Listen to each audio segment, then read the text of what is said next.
Hello बच्चों, नमस्ते। कैसे हैं आप सब लोग। Welcome to Futureful coaching. आप सबका फ्यूचरफुल कोचिंग के यूट्यूब चैनल पे बहुत बहुत स्वागत है।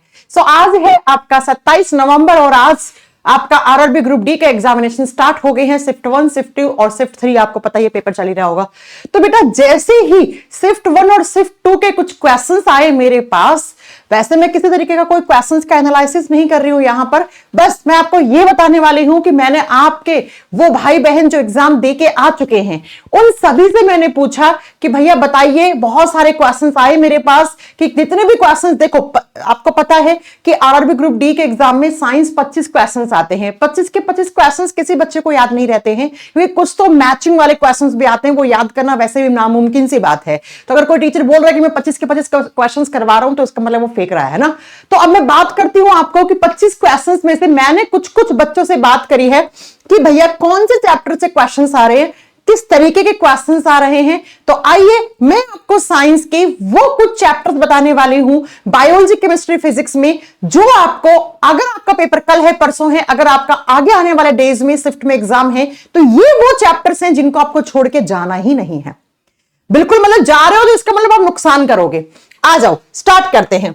सबसे पहले मैं आपको एक बात बताऊं कि आरआरबी ग्रुप डी के इस 2025 में जो 27 नवंबर को एग्जाम हुआ है, उस एग्जाम को देखते हुए हम क्लियरली कह सकते हैं कि साइंस वही बच्चा कर पाएगा जिसने कॉन्सेप्चुअल पार्ट बहुत स्ट्रॉन्ग किया है, जिसने थ्योरी बहुत अच्छे से पढ़ी है। ऐसा कोई बच्चा सोच रहा हो कि लास्ट के 15 दिन में साइंस पढ़ के मैं 25 में से 25 नंबर ले आऊंगा, नामुमकिन बात है, फेक बात है। क्योंकि बेटा साइंस के जो यहां पे क्वेश्चंस आ रहे हैं, टफ नहीं मानेंगे, इजी टू मॉडरेट लेवल है। टफ उस बच्चे के लिए है जिस बच्चे ने लास्ट के 15 दिन के लिए साइंस छोड़ रखी थी और सोच रहा था 15 दिन में पढ़ के 25 क्वेश्चन सही करके आ जाऊंगा। नहीं, क्वेश्चन जो पूछ रहा है वो कॉन्सेप्चुअल क्वेश्चन पूछ रहे हैं। कितनी बार आके आप लोगों के सामने चिल्ला चिल्ला के बोलती थी, बेटा एक बार कॉन्सेप्चुअल पार्ट स्ट्रॉन्ग कर लो, एक बार कॉन्सेप्चुअल पार्ट स्ट्रॉन्ग कर लो। तो आज देखिए ना, कहने को ये 10th लेवल का एग्जाम है, लेकिन बच्चों इस एग्जाम के क्वेश्चंस जो है ना वो धुआं उड़ा देते हैं। तो आरआरबी ग्रुप डी के एग्जाम को बिल्कुल हल्के में नहीं लेना है। तो आइए शुरू करते हैं कि भैया कौन कौन से सब्जेक्ट से कैसे क्वेश्चंस आ रहे हैं, किस चैप्टर से आ रहे हैं। ठीक है, मैं आपको ओवरऑल आइडिया दे रही हूं, बाकी एक्सपेक्टेड क्वेश्चन 7 बजे करवाऊंगी, 7 बजे वाली क्लास में आ जाइएगा। देखो बायोलॉजी की जब बात करते हैं तो बायोलॉजी में सबसे ज्यादा क्वेश्चंस कौन कौन से चैप्टर से आ रहे हैं। ह्यूमन बॉडी, मनुष्य के शरीर में कौन कौन से सिस्टम्स हैं, आपको सारी सिस्टम्स पढ़ने हैं, है ना।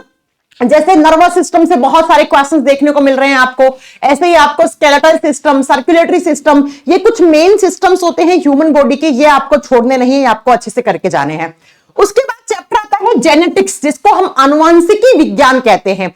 जेनेटिक्स में क्वेश्चन पूछे जा सकते हैं या जा रहे होंगे कि भैया जेनेटिक्स जो है उसको जो ग्रेगर जॉन मेंडल ने जो लॉ दिए थे, नियम दिए थे, वो अच्छे से पढ़ लेना। जेनेटिक्स में आप थोड़ी सी ये जेनेटिक वेरिएशन वाली बातें होती हैं, ये पढ़ लेना। फिनोटाइप, जीनोटाइप याद कर लेना। यूट्यूब पे 2 क्लास पढ़िए मेरी जेनेटिक्स की, दोनों क्लास अच्छे से कर लेना।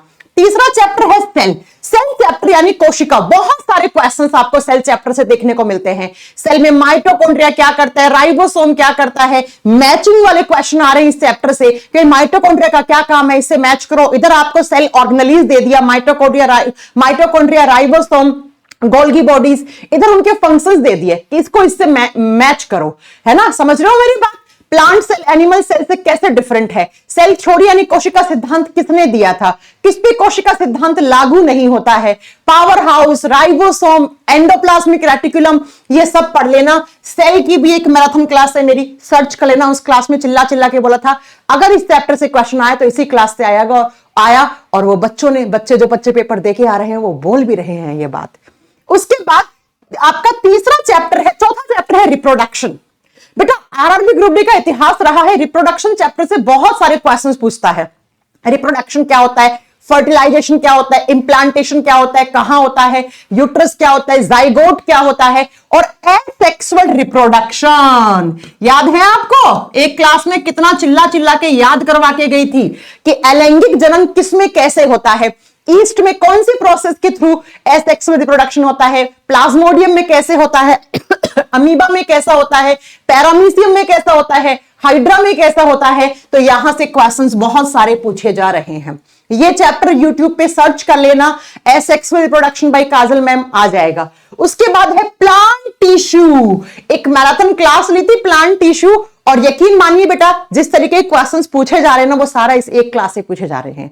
प्लांट में कौन कौन से टिश्यूज हैं, कौन से टिश्यूज जो परमानेंट होते हैं, कौन से मेरिस्टेमेटिक टिश्यू होते हैं, कौन से टिश्यू जिनमें फोटोसिंथेसिस हो सकता है, किसमें नहीं होता है, कौन से प्लांट टिश्यू का क्या काम होता है, जाइलम क्या होता है, फ्लोएम क्या होता है, क्लोरेनकाइमा क्या होता है, पेरेन्काइमा क्या होता है, स्क्लेरेन्काइमा क्या होता है, एरेन्काइमा क्या होता है, ये सारे जो मैं आपको बोल रही हूं ना, मैं कोई क्वेश्चन नहीं आपसे डिस्कस कर रही हूं, बस मैं आपको बता रही हूं कि यहां से क्वेश्चंस बहुत ज्यादा आ रहे हैं। तो ह्यूमन बॉडी वाला चैप्टर, जेनेटिक्स चैप्टर, सेल यानी कोशिका वाला चैप्टर, रिप्रोडक्शन चैप्टर और प्लांट टिश्यू प्लांट हार्मोन, ये चैप्टर कतई छोड़ के मत जाना।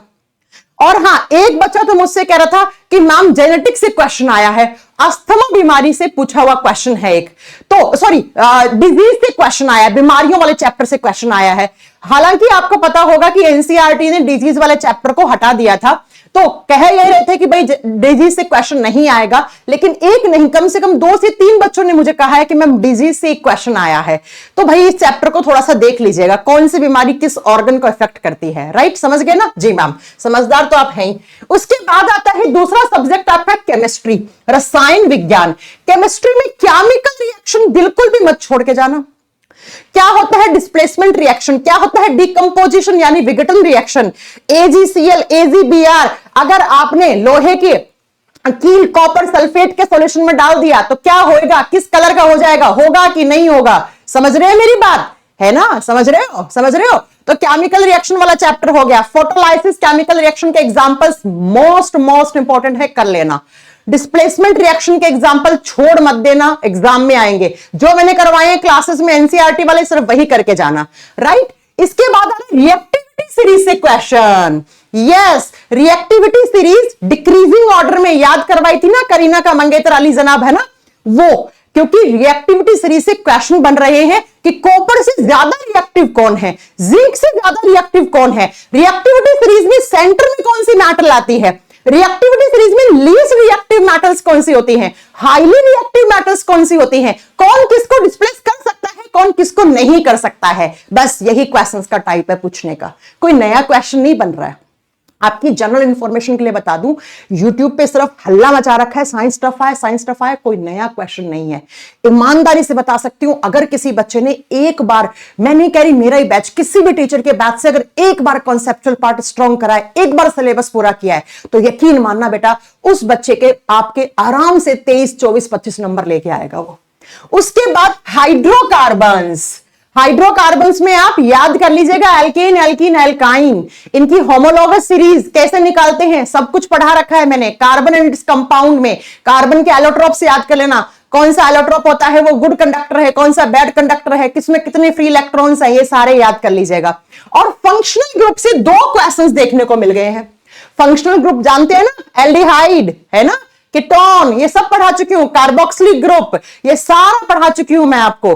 तो ये केमिस्ट्री के 4 ऐसे चैप्टर हैं जिनसे सबसे ज्यादा क्वेश्चंस पूछे जा रहे हैं। मैंने तरीका भी बताया है कि ऐसे क्वेश्चंस आ रहे होंगे या आते होंगे। राइट, समझ रहे हैं? जी मैम। तो केमिकल रिएक्शन हो गया, रिएक्टिविटी सीरीज हो गया, हाइड्रोकार्बन हो गया, और फंक्शनल ग्रुप जिसको हम कार्यात्मक समूह कहते हैं। ये 4 चैप्टर आपको बिल्कुल भी छोड़ के नहीं जाना है केमिस्ट्री में। अब बात करते हैं फिजिक्स में। फिजिक्स में सिर्फ 2 न्यूमेरिकल्स पूछे जा रहे हैं, ठीक है। केमिस्ट्री में अभी तक कोई न्यूमेरिकल मेरे पास नहीं आया, किसी बच्चे ने नहीं भेजा है कि केमिस्ट्री में न्यूमेरिकल आया है क्या, मेरे पास अभी तक नहीं आया है, क्या पता आगे की शिफ्ट में आ जाए। तो बेटा फिजिक्स में जैसे लाइट यानी प्रकाश वाला चैप्टर हो गया, इलेक्ट्रिसिटी विद्युत वाला चैप्टर हो गया, साउंड हो गया, वेव हो गया, यूनिट हो गया। सबसे ज्यादा यूनिट से क्वेश्चंस और वेव से क्वेश्चंस बन रहे हैं यहां पर। तो ये आपके फिजिक्स के 5 चैप्टर हैं। कौन कौन सा? Light, electricity, sound, wave, unit. Unit को तो घोट घोट के पी के चले जाना। तो प्यारे बच्चों, अगर आपको साइंस में 25 में से 25 क्वेश्चन लाने थे तो आपको एक बार सिलेबस हमेशा के लिए कंप्लीट करना था, जो मैं हर बैच के स्टार्टिंग में बोलती हूं कि कसम खाओ एक बार ढंग से पूरा बैच का सिलेबस करोगे। और यकीन मानो बेटा, मेरे पास बहुत सारे मैसेज हैं, सबूत के साथ दिखाया जाएगा आपको सही समय आने पर कि बच्चे कैसे कह रहे हैं कि मैम हमने सिलेबस पूरा किया था, उसके बाद मॉक टेस्ट लगाए थे। और एक आपको एक बात बता दूं, पीवाईक्यूज भी रिपीट हो रहे हैं। जी हां, 5 से 6 पीवाईक्यूज तो मेरे पास आ गए हैं, ये रिपीट हो रहे हैं। और अगर रिपीट नहीं हो रहे पीवाईक्यू तो उसके इर्द गिर्द ही क्वेश्चंस पूछे जा रहे हैं। कोई नया क्वेश्चन नहीं ऐड हुआ है बेटा, यकीन मानो ऐड हो ही नहीं सकता। साइंस है, साइंस में क्या नया हो जाएगा? हाँ भाई, कोई नया वायरस आ जाएगा, बस वो ऐड हो सकता है, और साइंस में क्या नया हो जाएगा? आप खुद सोच के देखिए। तो पीवाईक्यूज की जो मैंने सीरीज करवाई थी ना यूट्यूब पे, जिसको आप हल्के में ले रहे थे, उस यूट्यूब सीरीज को जिस बच्चे का एग्जाम दिसंबर में है ना, बढ़िया बढ़िया पढ़ पढ़ के एकदम घोट डालो बेटा। पीवाईक्यूज रिपीट हो रहे हैं, रेलवे के ग्रुप डी के ही नहीं, एनटीपीसी, एएलपी, टेक्नीशियन के एग्जाम के भी पीवाईक्यूज रिपीट हो रहे हैं। तो ये मैंने आपको मोस्ट इंपॉर्टेंट चैप्टर्स बताए हैं आज के एग्जाम के आधार पर। ये बायोलॉजी के चैप्टर मत छोड़ देना। अब बोलो मैम इनमें भी सबसे ज्यादा इंपॉर्टेंट चैप्टर, तो बेटा reproductive system, plant tissue, cell, genetics और विटामिन से बहुत डीप क्वेश्चन पूछा, बहुत डीप क्वेश्चन पूछा विटामिन से। विटामिन वाले चैप्टर को भी कर देना अच्छे से, ठीक है। केमिस्ट्री में ये 5 इंपॉर्टेंट चैप्टर हैं जो कर लीजिएगा, और ये फिजिक्स के हैं। ये आगे आने वाले बच्चों के लिए ये वीडियो बहुत ज्यादा हेल्पफुल होएगी। तो अभी तक इजी टू मॉडरेट लेवल आ रहा है, कोई बहुत ज्यादा टफ नहीं है, कोई नया क्वेश्चन नहीं है। अपनी तैयारी पे यकीन रखिए, भड़बड़ाइए मत, 50 क्वेश्चंस मत करिए, 50 वीडियोस मत देखिए यहां वहां के, है ना। समझ रहे हो आप? आपकी तैयारी ही आपको काम आएगी, कोई वीडियो काम नहीं आएगा, किसी की कोई मोटिवेशनल लाइन काम नहीं आएगी। अंत में आपने कैसे तैयारी की, वही तैयारी आपकी लास्ट में एग्जामिनेशन हॉल में काम आएगी। पेपर में ऐसा कोई इश्यू नहीं आ रहा है, होने में कोई टेक्निकल फॉल्ट नहीं है। एक बच्चे ने मुझे बताया था कि 2.5 से 3 मिनट उसका सिस्टम बंद रहा, हालांकि एक ही बच्चे का आया। अगर बहुत ज्यादा बच्चों का ऐसा कुछ प्रॉब्लम आता है तो उसको बिल्कुल वीडियो बना के रेज किया जाएगा। चलिए फिर पढ़ाई कीजिए। और आज अभी 7 बजे मैं एक इवेंट लेकर आ रही हूं जिसमें एक्सपेक्टेड क्वेश्चंस करवा रही हूं। समझदार बाकी आप हैं ही आगे, है ना। इन एक्सपेक्टेड क्वेश्चंस की क्लास को बिल्कुल मिस मत करना बेटा। एक्सपेक्टेड क्वेश्चंस की क्लास आज शाम 7 बजे होगी, मिलेंगे उसी क्लास में। बाकी ये चैप्टर्स की एक बार जाओ, कॉन्सेप्चुअल पार्ट स्ट्रॉन्ग करो बेटा। इनका जितने चैप्टर्स मैंने बोर्ड पे लिखे ना, इनका कॉन्सेप्चुअल पार्ट स्ट्रॉन्ग करो। फिर इनसे देखो पीवाईक्यूज में क्वेश्चंस कैसे आ रहे हैं, बस फिर देखो आप लोग आपका स्कोर कैसे बढ़ता है। ठीक है बच्चों, मिलेंगे 7 बजे वाली क्लास में। तब तक के लिए अपना ध्यान रखिए। Bye bye, take care.